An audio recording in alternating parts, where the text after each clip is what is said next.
Irmãos e irmãs, vamos a mais um momento da nossa liturgia da palavra, momento de fé, de introspecção, de meditação. Vamos deixar Deus nos falar.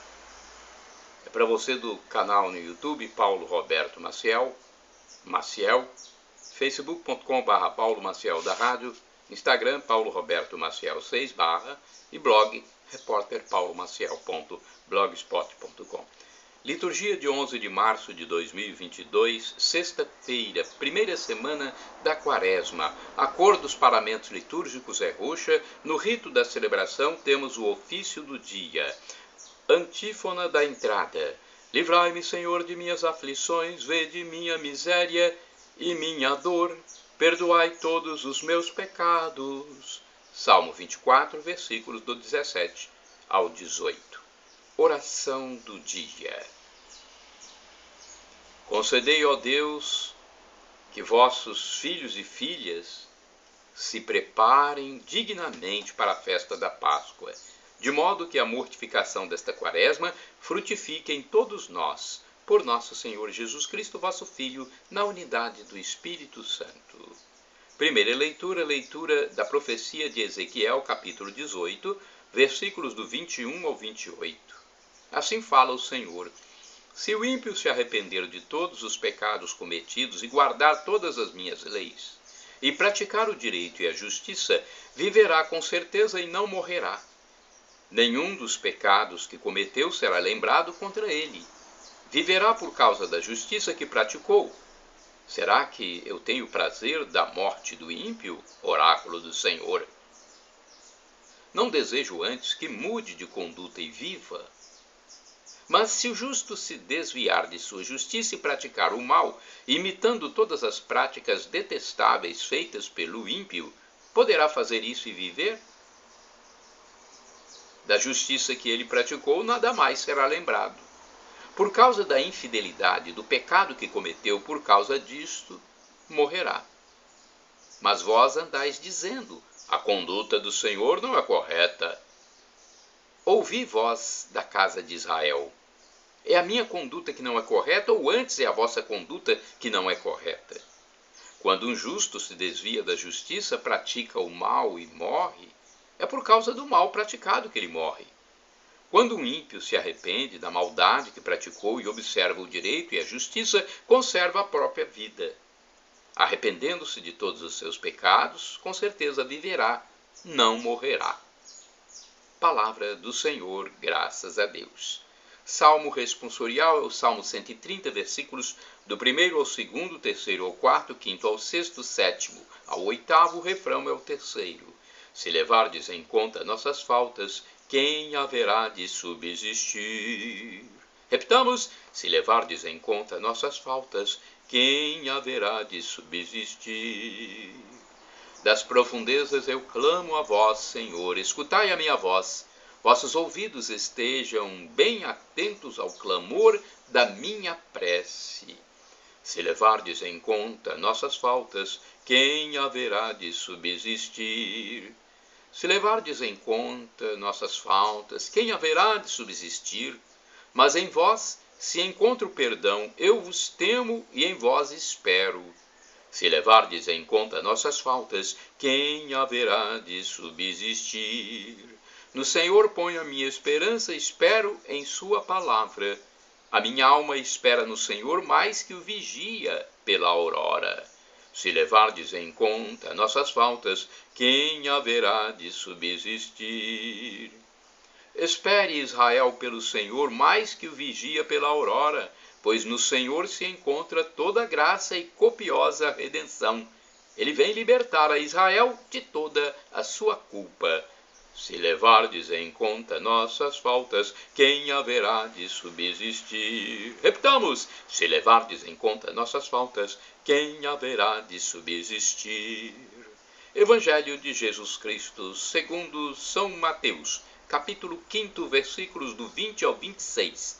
Salve, ó Cristo, imagem do Pai, a plena verdade nos comunicai. Salve, ó Cristo, imagem do Pai, a plena verdade nos comunicai.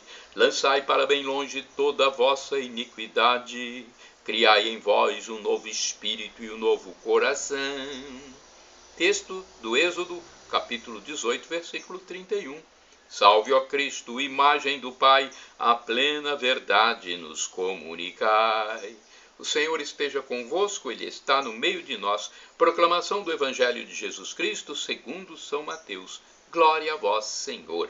Pelo sinal da Santa Cruz, livra-nos Deus, nosso Senhor, dos nossos inimigos.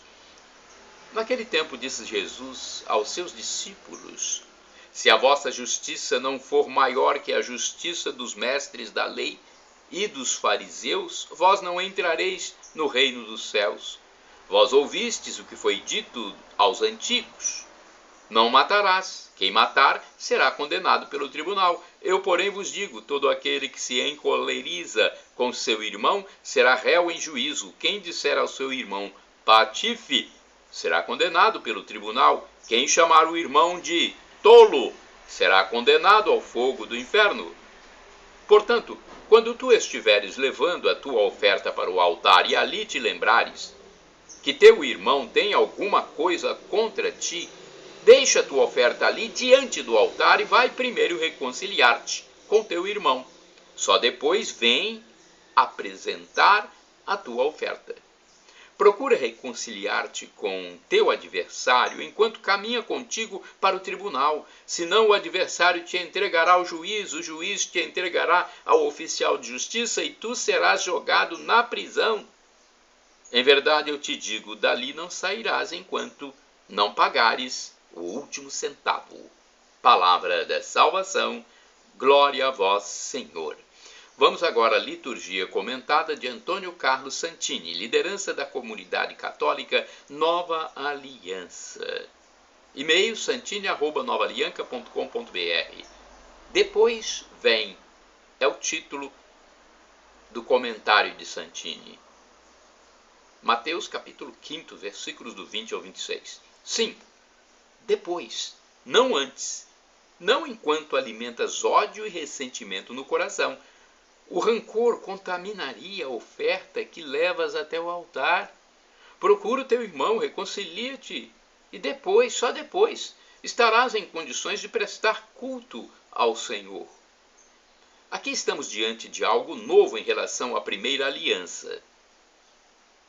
Nesta, a reconciliação do povo com seu Deus se fazia por meio de vítimas e oferendas levadas ao altar. O sangue das vítimas era aspergido sobre a assembleia em ritual de purificação. Parte da carne, a melhor e mais gorda, era queimada para Deus em holocausto. Outra parte era oferecida ao povo em refeição. Comer parte da vítima consagrada ao Senhor significava estar em comunhão com Ele. Agora, em clima de nova aliança, vem Jesus e chama nossa atenção para um aspecto ligado à coerência da fé e do culto divino. Podemos assim resumir a questão: como pretendes estar em comunhão com Deus enquanto estás em conflito com teu irmão que pretende igualmente estar em comunhão com o mesmo Deus? Deus estaria assim fraturado e dividido? Teremos quistos de ódio no coração de Deus? Ou ainda, pretender ser alvo do amor de Deus enquanto alimentas alguma modalidade de ódio, silêncios, reservas, antipatias, formação de partidos, rancores e ressentimentos. Não é uma incoerência? Ou esqueces que o mesmo Deus ama também ao irmão a quem aborreces? O ensinamento de Jesus nos desperta para a exigência de perdão, sem o qual nossa oferenda é apenas um gesto ritual vazio de conteúdo existencial, já que nossa vida desmente o rito que celebramos. Como diria o poeta, há distância entre intenção e gesto, e Deus, que lê os corações, certamente não acolherá a oferenda posta sobre a pedra do altar. Sim, temos vítimas melhores que os bois e novilhos da primeira aliança. Não seria o caso de sacrificar a Deus o nosso orgulho, os repentes de soberba, a ilusão que fazemos sobre nossa própria imagem, a avaliação inflacionada das ofensas que julgamos ter recebido do nosso irmão? Essas vítimas, com certeza, o Senhor há de acolher com alegria, com muito mais prazer do que acolheria o sangue dos outros. Não que o amor ao próximo fique acima do amor a Deus, claro que não. Mas a falta de um desses amores viria a desmentir a existência do outro. Afinal, filiação e fraternidade se abraçam. Irmãos e irmãs, orai sem cessar. Vai, eu te envio a teus irmãos. Gênesis 37, versículo 13. Agora vamos ao santo do dia. O texto está no site www.rs21.com.br. É o site da rede Século XXI. Começamos com Santo Eulógio Mártir. Eulógio talvez seja a vítima mais célebre da invasão da Espanha pelos árabes vindos da África ao longo dos séculos VIII ao XIII. Entretanto, inicialmente, todos os cristãos espanhóis não eram candidatos ao martírio ou à escravidão, e os califas não eram tidos como intolerantes e sanguinários. Ao contrário, a Espanha gozava, sob a dominação dos árabes, longos períodos de paz e de benesses determinantes para o desenvolvimento de um alto padrão de civilização diferente do concedido pela dominação dos romanos.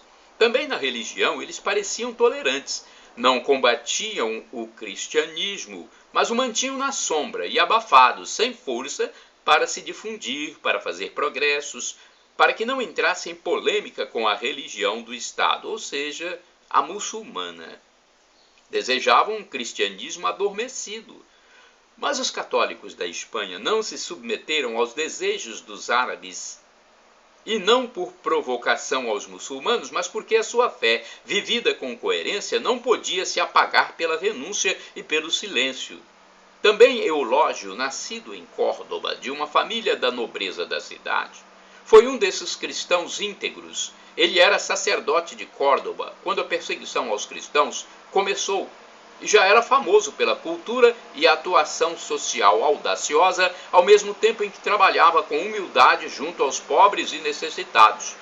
Formado na Universidade de Córdoba, muito requisitada na época, ele lecionava numa escola pública e se reciclava visitando dezenas de museus, mosteiros e centros de estudos.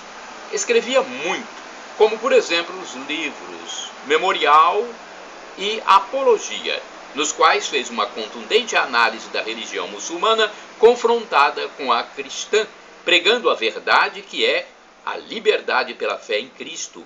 Essa defesa da fé e dos fiéis ele apregoava na escola pública, onde lecionava, bem como nos conventos e igrejas que visitava, aprimorando os preceitos do cristianismo aos fiéis e às pessoas que o escutavam, conseguindo milhares de conversões. Por isso, e por assistir aos cristãos presos, os quais amparava na fé, o valoroso padre espanhol irritou as autoridades árabes que, apesar do respeito que tinham por ele, mandaram prendê-lo.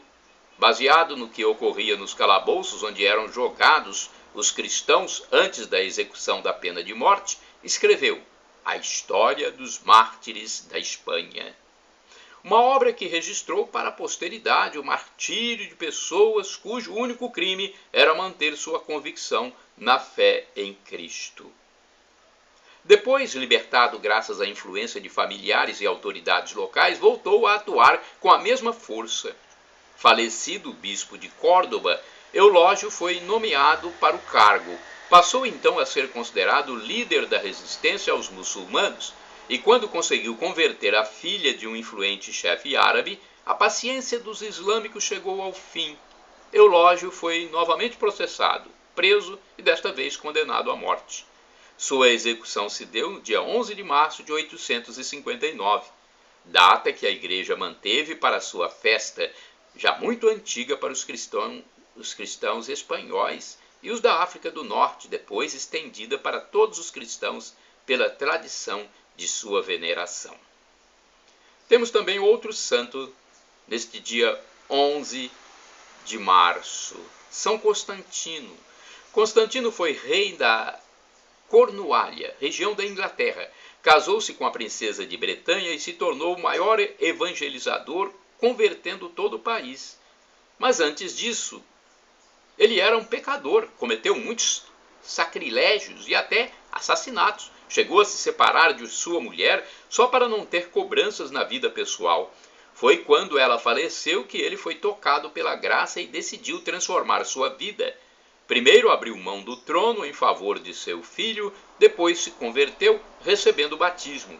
Em seguida se isolou no mosteiro de São Mócuda, na Irlanda, onde trabalhou por 7 anos no mais absoluto silêncio. Nessa época, Columbano, também santo, estava em missão na mesma região de Constantino. Partiram juntos para evangelizar. Constantino representava a esperança na época da Idade Média, vestindo o hábito simples e humilde dos padres. Lutou fortemente pelo cristianismo, pregou, converteu, fundou conventos e construiu igrejas. Sua terra atual Escócia, antes de ser católica, viu o santo se tornar mártir. Enquanto pregava, em 11 de março de 598, um pagão o atacou e acabou por amputar o seu braço direito. O sangramento foi tão grande que não resistiu e sangrou até morrer. Enquanto sentia as dores de perder o braço, abraçou e abençoou cada um de seus seguidores. O seu culto correu rápido entre os cristãos de língua anglo-saxônica, atingiu a Europa e se propagou por todo o mundo cristão, ocidental e oriental. Sua veneração litúrgica foi marcada para o dia do seu martírio. São Constantino, rogai por nós. Santo Eulógio, rogai por nós. Shalom Adonai, uma expressão hebraica que significa a paz de Deus. El Shaddai significa Deus onipotente, Deus todo-poderoso, Ele proverá. E Maranatá, como dizemos nós católicos, ou Maranata, como dizem nossos irmãos separados, os evangélicos. Não importa, somos todos irmãos e cristãos e o significado é o mesmo. Vinde, Senhor Jesus.